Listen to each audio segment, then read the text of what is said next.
Bonjour à tous et bienvenue encore une fois dans une nouvelle leçon. Aujourd'hui, nous analyserons la poésie suivante de Philippe Desportes. Je vais faire une petite lecture au texte. Icare échu. Et si le jeune audacieux, Icare échu. Et si le jeune audacieux qui pour voler au ciel est assez du courage et se tombe à son corps décarné de plumage, laissant tout brave cœur de sa chute envieux, ô bienheureux travail d'un esprit glorieux qui tire un si grand gain d'un si petit dommage, ô bienheureux malheur plein de tant d'avantages qu'il rend le vaincu des ans victorieux. Un chemin si nouveau n'étonna sa jeunesse, le pouvoir lui fayait, mais non la hardiesse, et lieu pour le brûler des astres le plus beau. Il mourut poursuivant une autre aventure, le ciel fut son désir, la mer sa sépulture. Es-tu le beau dessin au plus riche tombeau? D'abord, on extrait les miettines. Ici, on va expliquer des mots qui sont difficiles. Pour audacieux, ça veut dire risque de vie. J'ai ri. C'est tombé. C'est le verbe avoir au passé simple. Dicarner, ça veut dire donner. Brave, courage. Glorieux, c'est la gloire. Le majd.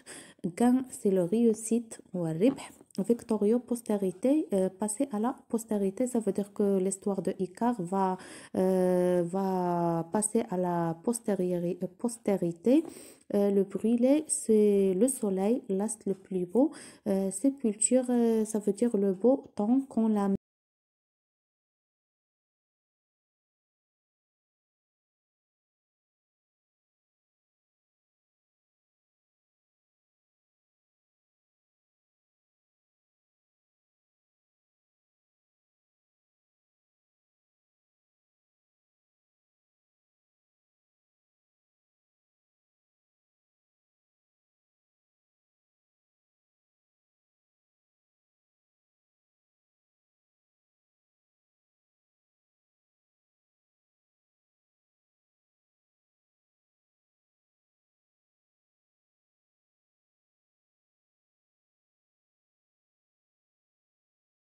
parle, il y a l'impression qui commence à se montrer, phrase exclamative et interrogative.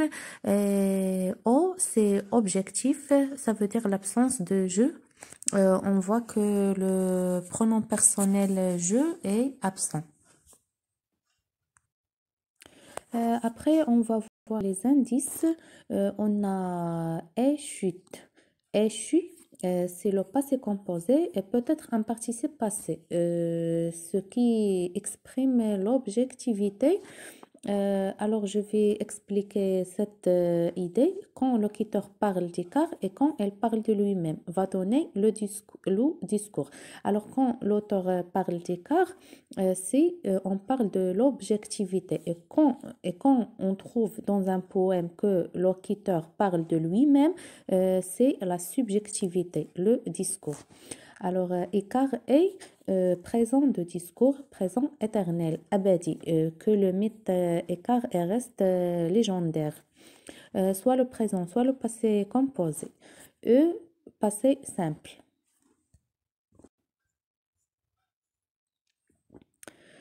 Ici, tomba, c'est le verbe tomber au passé simple. Tire, presque un proverbe présent de vérité générale. Ronde, c'est au subjonctif le temps de discours. Étonna, le verbe étonner au passé simple. Mouru, c'est le verbe mourir au présent. Dans cet poème, on a deux types de discours, mythologique et philosophique. Alors, la dernière étape dans cette analyse, c'est l'investissement du poème. Cette question est toujours présente dans les examens, alors fais attention. Et pour l'investissement, c'est pourquoi le poète a choisi ce mythe, pourquoi il a choisi de parler de ce mythe. À partir de ce poème, Eckhart a une idée positive. L'enquêteur se voit Eckhart symbole de courage, devenu un héros, une légende, un saint. Il est devenu légendaire grâce à une petite malheur chuté. Le héros qui brave la loi, c'est un héros positif. Merci d'avoir regardé cette vidéo et j'espère que vous en avez bénéficié. Au revoir à une nouvelle vidéo et une nouvelle leçon.